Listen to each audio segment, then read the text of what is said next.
Welcome back, everyone. It is NewMutator bringing you game number 2 in the finals matchup. Finals match between Southern Pargains and Grimm's and my team. We're looking at Grimm's my team Bone finally making it to the party. Cryptos, Chicken Wire, Tiri, Karma Gecko, Dante, and Arsenic are all present. But interestingly enough, Grimm not here. And that might be an indication as to why he's not co-casting this match with me as of right now. But who knows, as they are facing off against the black team. It is the Southern Parkins in the north, Giant Killer General, Genghis Khan, Browning, E-Dubs, Kruniak, Paris, and Grimm's Bastard. And E-Dubs and Grimm's Bastard, I'm not quite sure who those players are, but, you know, maybe you know. I have no idea. So anyway, interestingly enough, we saw game number 1 went to the Southern Parkins. It was a very, very close match, or very, very close game, I should say, and Southern Parkins ended up winning that one, although barely taking that game. It's very close, and that kind of tells you that both of these teams are very highly skilled, and many of the players on these teams very used to making finals appearances in Myth World Cups. Myth World Cup being a yearly tradition in kind of, you know, the Myth community. Alright, so once again, this is Smells Like Death in here. It is kind of the wonky indoor map that I find so confusing. We actually played this on one of the playthroughs and we got creamed. This was one of the games that we just got clobbered in. As Paris mentioned, there are a few kind of main corridors to go down. You know, this kind of being one. There's one that goes up through this middle chamber here. And as you can see, there's a kind of a bug where it shows that I'm using a 1.8 beta, and so this map is bugged somehow. So Project Magma, get on that, and you can see just some control bars and stuff happening. So very interesting bug. I'm not quite sure what's going on with that, but just keep in mind that when you play this map, normally that doesn't actually appear. It doesn't actually look like that. It looks a little bit more natural. So hopefully that doesn't interfere with your enjoyment of this game. I'm going to be showing you. Doesn't look like Southern Parkins taking any ghasts or any bowmen at all.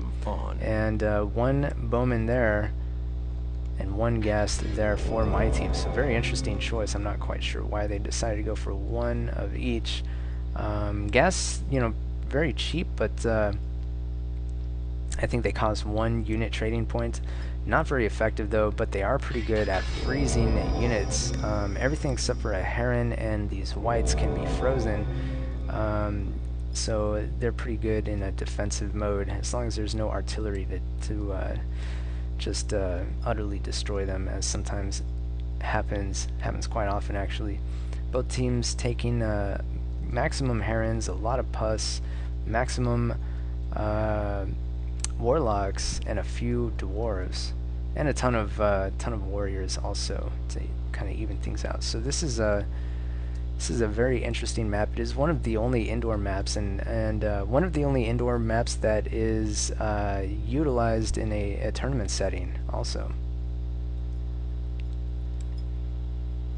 Okay, so Southern Parkins going to run in here. I think they're gonna try to make it to the end of this this room here and try to pop out into the my team backfield. That might be a good spot for them. And my team kind of moving up through this corridor here and this corridor here.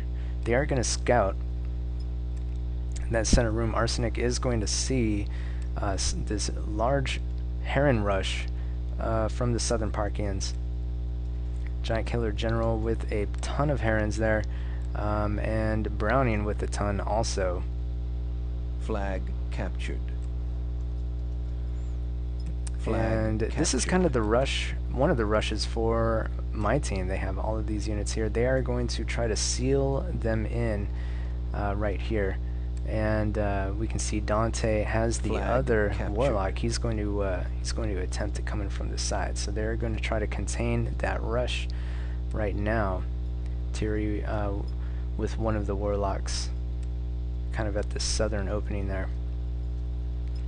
He notices that the Southern Parthians are aware of that, and Southern Parthians is probably not going to press, but not really sure what to do here. Kind of a game of cat and mouse going on here. Southern Parthians do take flag 3 though, and it is flag rally, so both teams going to attempt to tag every single flag. Right now, Southern Parthians in the lead, even though both teams have 3 flags. Southern Parthians took their 3 first. And my team going to peel off some units, try to make it through this labyrinth in the north to tag flag 2.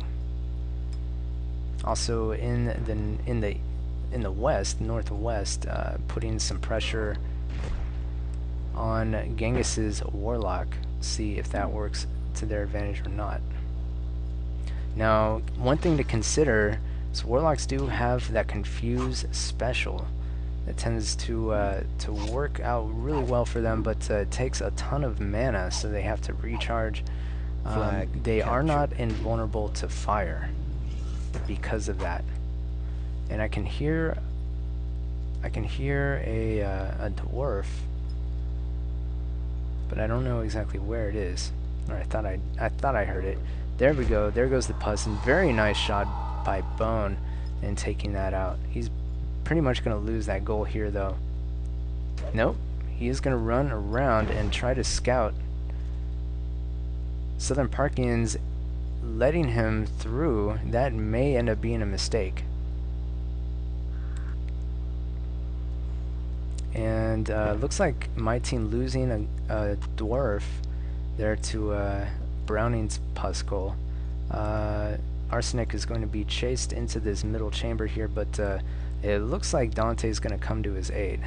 Dante and Chicken Wire are here, so Browning and Giant Killer General going to leave that alone. Giant Killer General slipping into the backfield here for Southern Parthians.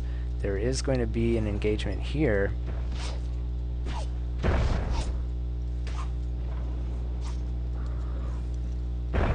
As that gold there gets kind of mopped up.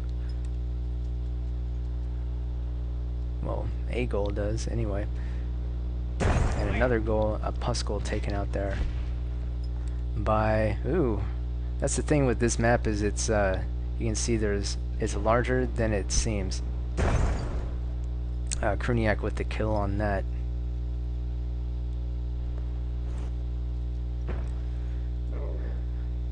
Browning gonna be chased down, but that pus not effective at all. He was hoping for a little bit more damage there. So Chicken Wire with that pus, he was gonna try to, I think he was gonna try to engage there, but because that was so ineffectual, decides not to. And flag 5 being taken for Southern Parthians. However, my team is up. Flag captured. Victory imminent. And they do get the victory imminent. So they take flag 2. And all they need is this flag here, flag 1. Here's the engagement there. Nice confuse on Paris by Dante. He is going to send in those warriors and hopefully clean up these herons. They're doing a little bit of damage, but herons a little bit faster than warriors, so every time they move, the warrior has to catch up before he can swing. So defensive pus there by Arsenic, trying to take out that heron. Arsenic able to take out that force. It is 70%, 72% as of right now.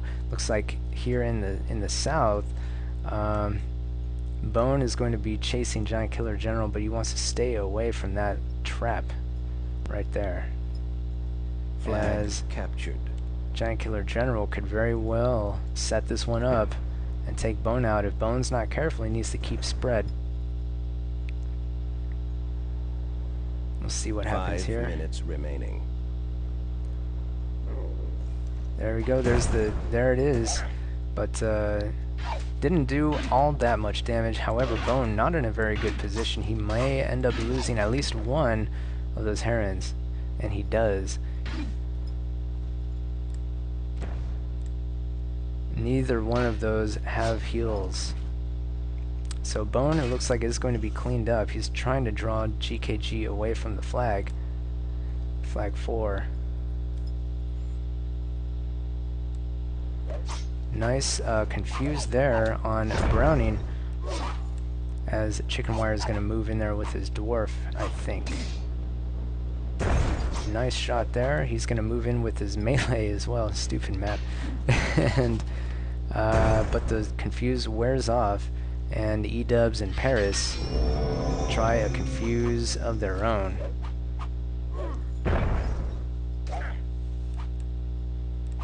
Actually, that was E-Dubs with the confuse. Ouch. Doing some friendly fire damage there. And interesting, Browning doesn't even attempt to take out... Browning's going for the Warlock, but the Warlock decides to take him out there. Nice reaction there by Dante.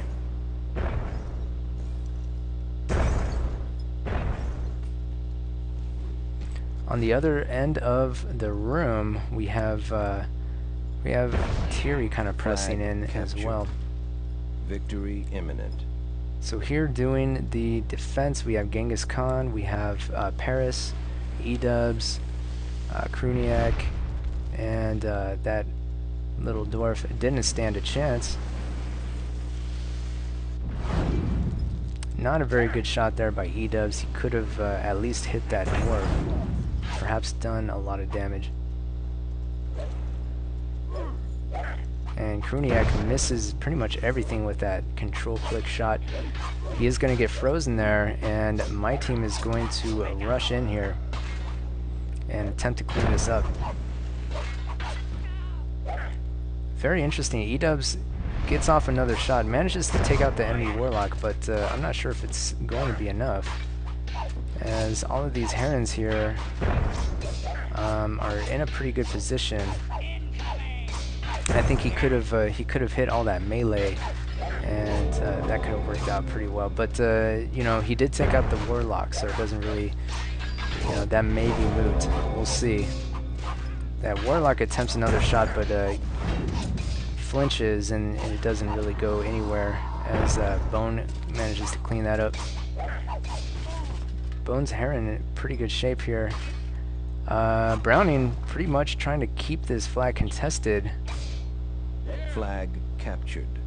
So that... Oh, and Bone did a really great job keeping flag 4 contested. I didn't even notice that. Bone just dancing around on flag 4 while flag 1 was in the process of being taken out. For some reason I didn't hear flag contested. Maybe I'm hallucinating, but this game was also insanely close, actually, as I didn't even show this happening, but both teams end up taking every single flag. It's just that my team took flag 1 seconds before flag 4 was taken by Giant Killer General. So epic effort by both teams. Let's look at some of these, see if any players stand out. Giant Killer General, 12 kills, 45 damage. That's going to be the most out of any player on his team. So, you know, pretty epic effort there. Cryptos did sit this one out. It looks like Bone also doing incredibly well. 87 damage for him, 69 damage for Chicken Wire. 12 kills for him. So really great effort all around. As we move into game number 3, it is the finals, finally, and it's that bittersweet moment where you realize that this tournament is nearly at an end. So far it's split down the middle at 1 game apiece, and game number 3, well, let's see what happens there.